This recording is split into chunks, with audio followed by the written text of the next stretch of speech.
The moment Karen opened her front door, her mouth dropped open like someone had sucker-punched her with reality.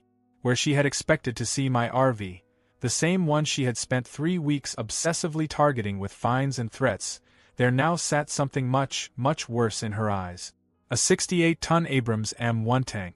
Camouflage paint still gleaming from a fresh polish, the deactivated turret pointed directly at her living room window like a frozen middle finger dipped in steel. The sight was so intense that Karen stumbled backward and shrieked, dropping her clipboard of HOA violation slips like confetti. Behind her, 2 neighbors stopped dead in their tracks, phones already recording. She pointed a shaking finger at the tank and screamed, "You can't be serious!" I stepped out from my garage, coffee in hand, leaned against the turret, and said with a smile, "Well, you told me to move the RV. You never said anything about a tank." That video clip racked up 5.6 million views in 3 days. But the story of how we got here? Oh, that's where it gets good. 3 weeks earlier, things were quiet. Almost suspiciously quiet. My name's Logan Rayner, and I've lived in this neighborhood for about 5 years. I bought the property specifically because it wasn't in a mandatory HOA zone. At least, that's what the initial paperwork said. The place had everything I wanted. Space, privacy, and just enough distance from the city to keep the madness out. After 20 years in the Army, I was finally ready to settle into a life of grilling on weekends and taking my decked-out RV out to explore national parks with my wife once a month. That RV, by the way, wasn't some rust bucket on wheels. I'd retrofitted it myself using my engineering background, turning it into an off-grid beast that was part camper, part tactical fortress. But it turns out peace doesn't last long when someone like Karen Mallory is around. Karen was one of those HOA presidents who acted like she was running the Pentagon. She didn't just walk through the neighborhood, she patrolled it, clutching a clipboard like a badge of authority. Nobody had elected her in any formal way. She sort of oozed into the position like a puddle of entitlement and refused to leave. The HOA had recently absorbed our section of the street due to some redistricting nonsense and a failed appeal. Karen took that as a personal mission to reshape the neighborhood in her image, starting with my RV. The first notice was almost polite. "Your vehicle violates the community aesthetic. Please remove it from view." I laughed, shrugged, and ignored it. The second notice came with a $100 fine attached. That one I didn't laugh at. I walked over to her place to have a civil conversation. I explained that the RV was fully legal, registered, and parked on my own property, not even sticking into the street. I showed her a printed copy of the original HOA bylaws, which hadn't even been updated yet to include the new street. She gave me a thin-lipped smile and said, "Well, we'll just see what the board has to say." That same night, I started getting anonymous complaints through the HOA portal. Noise complaints, even though my house was quiet. Trash violation warnings, even though my bins were empty. Someone even reported my front porch flag as militaristic. That was the moment I realized this wasn't just about a vehicle. Karen had made it personal. By the end of the week, I got a notice in my mailbox, stamped and highlighted, giving me 72 hours to move the RV or face escalating penalties, including towing. I chuckled at first. Then I noticed the fine had gone up to $500 a day. I reached out to a lawyer buddy from my Army days to double-check the legality of the whole thing. His answer, a half hour of laughing followed by, "Dude, they have no legal right to do any of that until the new bylaws are ratified, and even then, they can't touch your property without a court order." But I didn't want just legal justice.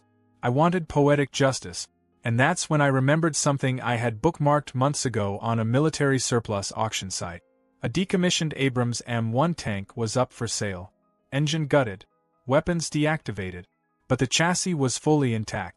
For most people, it was a giant lawn ornament. For me, it was the ultimate checkmate. I placed a bid, half expecting to get outbid. But luck, or fate, or pure cosmic comedy landed it in my lap. It took a week of coordinating transport, permits, and parking arrangements, but I made sure it arrived exactly on the 72-hour mark, down to the minute. When the flatbed rolled in carrying the tank, several neighbors came out thinking a movie shoot was happening. One kid even ran over with a toy soldier yelling, "We're saved!" I had a crane operator lower it onto a specially reinforced slab in my driveway that I had secretly built over 2 weekends. By the time it settled into place, Karen had already emerged from her house, mouth twitching, fists clenched at her sides. She approached, clipboard shaking, and barked, "What is that? You think this is funny?" I smiled and pointed at the tank. This is compliance. No RV, just a military-themed sculpture, if you will. Protected under property art laws. Fully legal, fully decommissioned. I handed her a folder with documentation, certifications, and property zoning permissions. She blinked. Her eye twitched. Then she stormed off. That night, I sat on the tank with a lawn chair and a drink, watching the sun go down. My wife laughed until she cried. Messages poured in from neighbors, half in shock, half in support. The neighborhood social media page lit up like a bonfire, split between people calling me a genius and those screaming about property values. And Karen? She disappeared into her house for a full 24 hours, probably trying to summon whatever evil HOA spirits she worshipped to deal with this turn of events. But the tank wasn't just a middle finger. It was the opening salvo in a war Karen didn't realize she'd declared. What came next would test the limits of the HOA's authority, unravel their fake legal claims, and send Karen spiraling into public disgrace. Because if she thought I was done, she clearly didn't know who I used to be. She wanted a fight over property rules. I was about to turn her world into a battlefield. The morning after the tank made its grand debut, I awoke to a strange silence in the neighborhood. Not the peaceful kind, the eerie, heavy quiet that settles right before a storm. The kind that made my instincts, honed through years of military service, snap to attention. I stepped onto my front porch with a mug of coffee and looked around. Curtains twitched. Lawnmowers, usually buzzing by 7 a.m., were motionless. No joggers, no kids on bikes, just the buzz of Karen's cheap walkie-talkie echoing faintly from her porch as she barked into it like she was coordinating a military strike. I wasn't worried. I knew what was coming. Karen was going to make a move. The only question was how ridiculous it would be. She didn't disappoint. At exactly 10 a.m., a black and white squad car rolled down the street and parked right in front of my house. Karen strutted out of her house like she was walking a runway, armed with her infamous clipboard and a folder thick enough to choke a printer.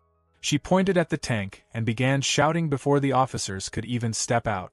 There it is. It's a weapon of war. He's threatening the entire neighborhood. Arrest him. I raised an eyebrow and sipped my coffee. The two officers, a young guy barely out of the academy and a slightly older woman who looked vaguely familiar, walked up to the tank. The older officer squinted, then turned to me and smiled. "Logan Rayner?" she asked. I nodded. She laughed. "You taught our squad emergency convoy extraction drills 3 years ago at the National Guard camp, right?" I nodded again, this time with a grin. "Best workshop we ever had," she said, slapping the young officer on the shoulder. "This guy knows his stuff." "So, what's the issue?" Karen's face twisted as if she had swallowed a lemon whole. She launched into a frenzied rant about how the tank was a danger, how children were scared, how property values were crashing. The officers walked around the tank, took a few pictures, and asked to see my document. I handed them everything: proof of purchase, decommissioning certification, local zoning approval for vehicle displays. It was all in order. After a quiet huddle, they turned back to Karen and said, "Ma'am, this is all legal. He hasn't broken any laws. In fact, this tank is safer than your Prius with that cracked taillight." The young officer chuckled. Karen let out a strangled sound and stormed back into her house. The encounter went viral within hours. One of the neighbors had recorded the entire exchange and uploaded it with the caption, "HOA president tries to arrest tank owner, ends in instant regret." The clip was picked up by a local news outlet and made its way to a late-night comedy segment. That clip alone triggered the next phase of Karen's meltdown. She called for an emergency HOA meeting that weekend. The flyer showed up in everyone's mailbox by the next morning, typed in bold all caps and practically vibrating with rage. Mandatory HOA meeting, emergency resolution to address community threats.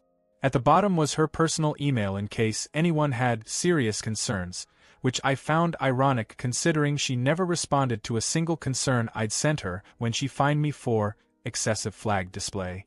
I decided to attend the meeting, not because I expected logic to prevail, but because I wanted to witness Karen implode under her own self-importance. The meeting was held at the community center. When I arrived, the room was packed. More residents than I'd ever seen in one place. Some were clearly siding with Karen, whispering nervously and holding HOA pamphlets like Bibles. Others had their phones out, hoping for another viral moment. Karen stood at the front like she was about to deliver a State of the Union address, backed by a few board members who looked like they regretted showing up. The microphone squealed as she adjusted it. "We are gathered here today to protect the safety, sanctity, and property values of our beloved neighborhood," she began. "One resident has introduced a dangerous, aggressive, and frankly offensive piece of military equipment into our midst." She paused for dramatic effect. "This is not only a violation of the spirit of our community, but it's an affront to everything we've worked so hard to build." Someone from the back shouted, "You mean like your $900 HOA dues increase?" Laughter rippled through the room. Karen's jaw tightened. She continued, trying to ignore the pushback, reading off a proposed emergency ordinance that would ban decommissioned military hardware and military-themed installations from all visible property spaces. She then opened the floor for discussion, expecting perhaps some applause. Instead, a line formed, and the first speaker was Mrs. Campbell, a quiet widow who rarely left her house. She stepped up to the mic, looked directly at Karen, and said, "That tank makes me feel safe. My late husband served in the army. It reminds me of him. And unlike your office, that tank has never trespassed on my property or sent me bogus citations." Applause exploded. The next person was Mr. Chun, whose kid had taken a dozen selfies on the tank already. "If it wasn't for Logan helping us during the last storm and loaning out his generator, our whole block would have been without power.